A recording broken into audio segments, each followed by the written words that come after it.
হলেন বিনয় দত্ত, স্ত্রী অনিতা, এদের একমাত্র ছেলে রাহুল। গত শনিবার ছিল রাহুলের জন্মদিন।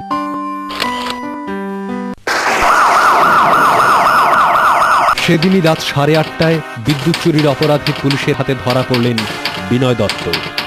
এভাবে বিদ্যুৎ চুরি করতে গিয়ে আমি ধরা পড়ে যাব।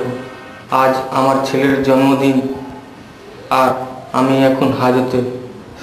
আমার ফ্যামিলির ভবিষ্যৎ কি হবে? এই অপরাধে জামিন হয় না। এর শাস্তি 50,000 টাকা পর্যন্ত জরিমানা, 5 বছর পর্যন্ত জেল অথবা দুটোই হতে পারে। বিদ্যুৎ চুরি আইনত দণ্ডনীয় অপরাধ। শাস্তিমূলক হারে অবৈধভাবে নেওয়া বিদ্যুতের দাম দিতে হবে। চুরি করে আলো জ্বালাতে গিয়ে নিজের জীবনে অন্ধকার নামিয়ে আনবেন না। বিদ্যুৎ চুরি ঠেকাতে আমাদের সাহায্য করুন। ফোন করুন 1919। একদিন এক চোর চুরি করে লোকালয় থেকে এলো কিছু দূরে। বন্যি তন্নি দ্বীপ তখনও খেলছিল সেখানে। তারাও পিছু নিল। চোর যাচ্ছে যেখানে, ধরতেই হবে, প্রমাণ তো চাই। ছবি তো হলো তোলা, কিন্তু চিন্তা কি ভাই, চল পায়োনিয়ার কালার ল্যাবে যাই। Digital camera, chips, memory sticks, zip, negative ও সিডি থেকে ছবি প্রিন্ট হয়। প্রমাণ হাতে, তাই চোর পড়ল ধরা।